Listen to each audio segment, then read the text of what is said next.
Hey guys, welcome back to another video. Today I'm going to be showing you guys a haul I got from Peter Pig Miniatures for their 15mm American Civil War range. So let's just get cracking right into it.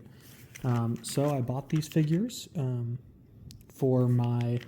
supplement my 13.5mm Warlord Games Epic Scale ACW. And so I just picked up a couple things today.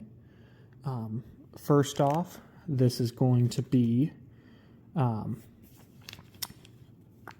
this is General George B. McClellan. You can see him right there in the kepi. And he comes with the ADC and the standard bearer for the Union. Next, I got General Burnside there. You can see his sideburns, which I think is pretty awesome. That's why I got them. So yeah, these are just to supplement my American Civil War epic battles, and I just wanted to show you guys this, compare the scales a bit. I know I was a bit curious whenever I was buying the figures. I was a bit nervous. This here is Confederate General PG2 Pierre Touton Gustave Beauregard, PGT Beauregard. And then my final general, another Confederate general, General Longstreet. He's a bit backwards there, but you can see him here. He's got his hat off. He's holding it to the side. And of course they come with the Confederate flag bearer on horseback and ADC, which are both wearing wide-brimmed caps. Next, along with some name generals, I got some horse bearers.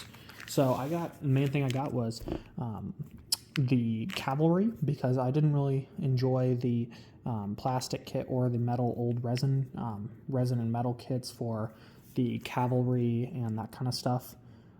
So I got my name generals. I got some cavalry in dismounted, mounted, and horse holding forms. And then I also got a couple buildings to flesh out my terrain. So first we got some horse holders, just 4 empty horses and 2 guys on horseback. And then this is the second one. Same exact thing, except for this guy is wearing a wide-brimmed cap, and I got 2 of each of those. Next we have my mounted cavalry. At the end I will also be showing a little scale comparison. So I've got, this is some guys on horseback, the buglers and the standard bearers. So I got these as just an extra pack to mix with like my generals that I already got. I got the pack with Jackson, Lee for the Confederates, and Grant and Meade for the Union from Warlord Games, the metal kit. And I wanted some extra guys for those, so I got this. And then I also got this wide-brimmed, same thing. So that wide-brimmed one is going to go with my cavalry for both sides, which I got wide-brimmed. So it's just I mixed the Confederate and Union ones just because wide-brimmed caps at this scale, you're not really going to be able to tell the difference whatsoever. So I just got a bunch of those. So I got 3 of the pack 100s, and then pretty much the exact same, just slightly different posing, 2 of the pack 111s. So these are wide-brimmed caps, mounted cavalry with carbines. Next up, put those to the side. We're just going to do this in one big take, hopefully. I've got my dismounted cavalry. I did not get these packs as dismounted cavalry because the only packs that they had for wide-brimmed with dismounted cavalry was like kneeling and shooting and that kind of stuff, and I wasn't a big fan of that look. And so at this scale, you know, it's hard to distinguish things. So I got these guys, which are infantry advancing for both Confederate and Union, and I got them with the wide-brimmed caps. That way they can match up. But the only difference, the only thing I'm going to change is that since they have bayonets here, that's the only thing that can kind of give it away that they're not using carbines. So I'm just going to clip off those bayonets there and use these advancing poses. So I got 2 of pack 4 here in a slightly different pose. I think one of them might be Confederate, one Union, but at the end of the day, at this scale, they really look the same. Slightly different posing. And then finally, I got Dismounted Command.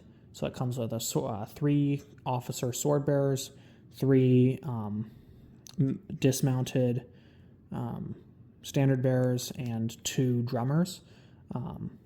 I just wanted to, again, these are not dismounted cavalry command, but I got these because I like their poses the best. They're advancing and they're also wide brimmed, so I'm not worried about that at all. Just because it's here, I'll get into it. They gave me a couple freebies actually. So these are some Peter Pig dice that they gave me, just 2 of them. They just have their print there. They're looking great.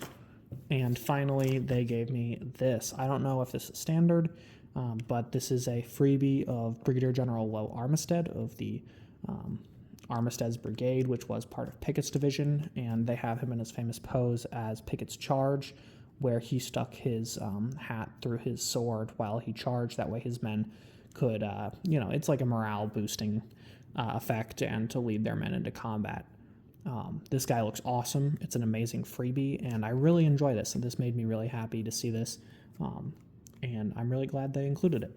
Next, I've got my buildings. So today I got 4 buildings. I got this, which is their American Civil War era large farmhouse. This is made entirely out of resin. This whole piece is made entirely out of resin. You can see there's a little bit of like bumpy bits, and it's got some like resin dust on it, but I'm just going to run this through a little wash. I'm going to double check, but I believe just water and dish soap will do. So yeah, and then it comes with, this one comes with a little metal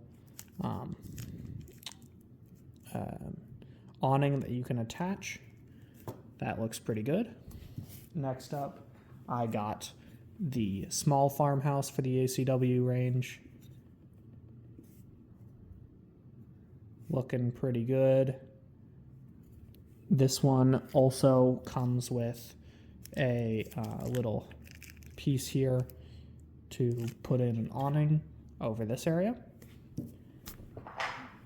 Finally, 2 more. I've got the outbuilding, just a small little building. And then finally, the church, which also looks pretty good. I'm really happy with all these. I make pretty much all my own terrain, which isn't the best quality sometimes, but I slowly upgrade and try and make my battlefields look better. But I think with buildings, it's definitely worth it to spend the money. All right, sorry about the dogs barking there. It happens. I got 2 big ones. Can I get into it? I took the time to take some models out of their package, so you can kind of see the detail there. They really do look great. Pretty much no flashing at all. They have this little injection piece, which is no problem. And the bottoms are pretty flat. None had any major pieces of flash. So this is just one of those mounted cavalry with carbine. Looks pretty good. And then we have one of my dismounted cavalry, but actually just a infantry model and wide brimmed hat. Looks pretty great. Some good molded on detail. Of course, Peter Pig has a great reputation. This is my first time ordering from them, but I had done my research, and even though they're quite expensive, I felt, because I'm used to these cheaper plastic mass-produced kits, they really do look great, and I'm very happy, at least so far, with how these guys arrived and turned out. So I grabbed some of my guys, just for some comparison. I'm no master painter. I just paint to a standard that I kind of established whenever I was a worse painter, and now I just fill in the lines better. This was my first project as a wargamer. So yeah, so I've got some guys for comparison. First, we've got these Louisiana Tiger Zouaves. Here is one of the dismounted guys right next to him.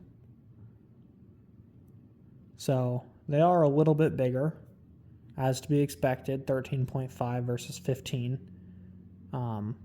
But this is really not much at all, especially if you decided to sand off the little base on the Peter Pig models. You know, at a table height, you're not really going to be able to see the difference if you look at it here. And then compared to, so those are the metal Zouaves. Compared to the standard plastic lined infantry, I've just got some Georgians here.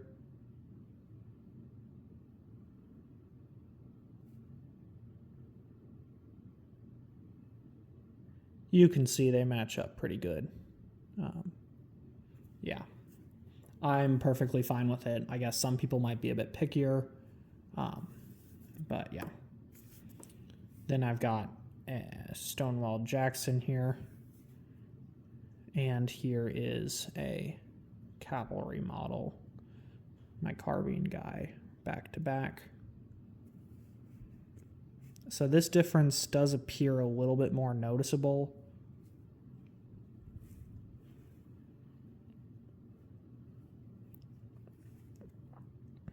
So this is him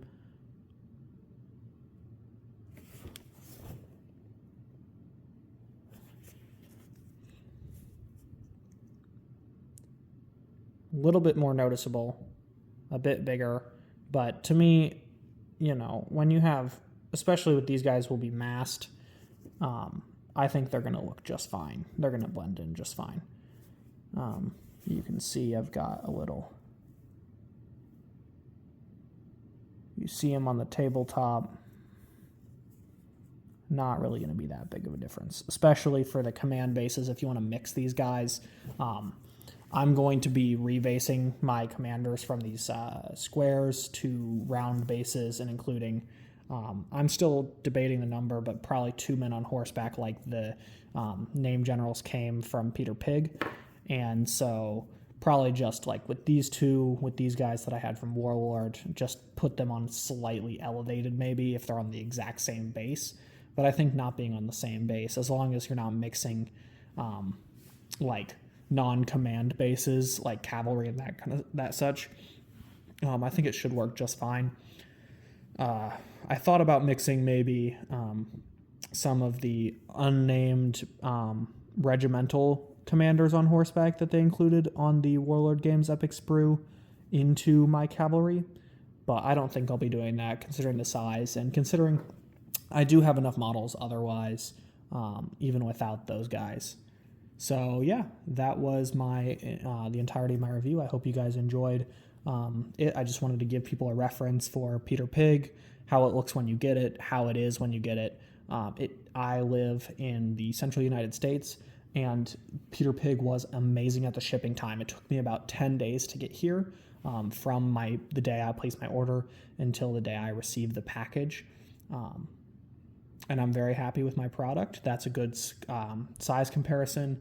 Everything looks good to me, and I hope this video helped you. If you enjoyed it, please like and subscribe. Leave a comment. I love checking and replying. Hopefully I'll be able to post more. I've been getting back into the hobby a bit recently, and yeah, I'd like to post more videos, and thank you very much for watching. Bye-bye.